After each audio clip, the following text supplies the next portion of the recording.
जय श्री राम दोस्तों। कैसे हो आप सब। आशा करती हूँ कि आप सब ठीक होंगे। आज की कहानी है कर्म और भाग्य। तो चलिए शुरू करते हैं। एक ही घड़ी मुहूर्त में जन्म लेने पर भी सबके कर्म और भाग्य अलग अलग क्यों। एक बार एक राजा ने विद्वान ज्योतिषियों की सभा बुलाकर प्रश्न किया। मेरी जन्म पत्रिका के अनुसार मेरा राजा बनने का योग था। मैं राजा बना, किंतु उसी घड़ी मुहूर्त में अनेक जातकों ने जन्म लिया होगा जो राजा नहीं बन सके। क्यों? इसका क्या कारण है?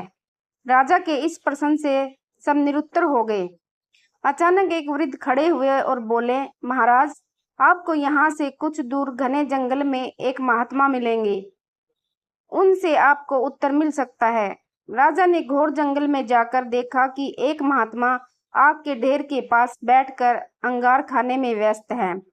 राजा ने महात्मा से जैसे ही प्रश्न पूछा, महात्मा ने क्रोधित होकर कहा, तेरे प्रश्न का उत्तर आगे पहाड़ियों के बीच एक और महात्मा है, वे दे सकते हैं।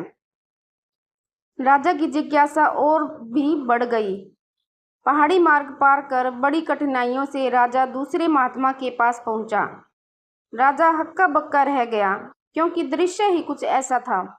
वे महात्मा अपना ही मांस चिमटे से नोच नोच कर खा रहे थे। राजा को महात्मा ने भी डांटते हुए कहा, मैं भूख से बेचैन हूँ, मेरे पास समय नहीं है। आगे आदिवासी गांव में एक बालक जन्म लेने वाला है, जो कुछ ही देर तक जिंदा रहेगा। वह बालक तेरे प्रश्न का उत्तर दे सकता है। राजा बड़ा बेचैन हुआ। बड़ी अजब पहेली बन गया मेरा प्रश्न। उत्सुकता प्रबल थी। राजा पुनः कठिन मार्ग पार कर उस गांव में पहुंचा।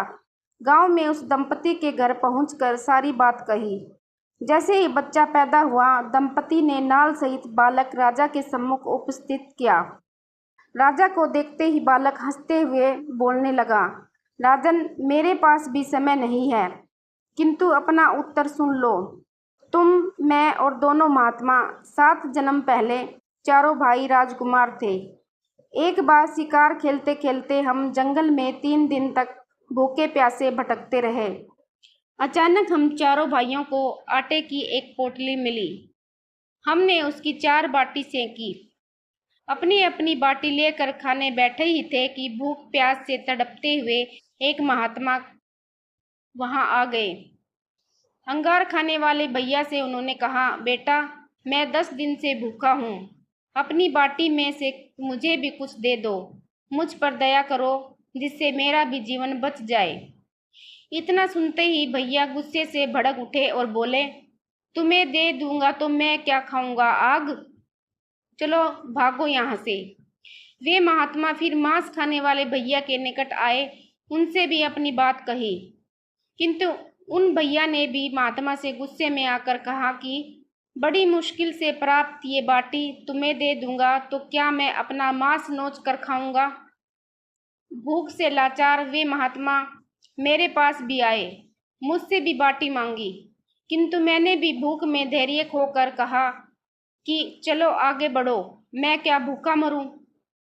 अंतिम आशा लिए वो महात्मा, हे राजन, आपके पास भी आए। दया की याचना की। दया करते हुए खुशी से आपने अपनी बाटी में से आधी बाटी आदर सहित उन महात्मा को दे दी। बाटी पाकर महात्मा बड़े खुश हुए और बोले, तुम्हारा भविष्य तुम्हारे कर्म और व्यवहार से फलेगा। बालक ने कहा, इस प्रकार उस घटना के आधार पर हम अपना अपना भोग भोग रहे हैं। और वो बालक मर गया। धरती पर एक समय में अनेकों फल फूल खिलते हैं, किंतु सबके रूप, गुण, आकार, प्रकार, स्वाद भिन्न होते हैं। राजा ने माना कि शास्त्र भी 3 प्रकार के हैं, ज्योतिष शास्त्र, कर्तव्य शास्त्र और व्यवहार शास्त्र। जातक सब अपना किया दिया लिया ही पाते हैं। यही है जीवन।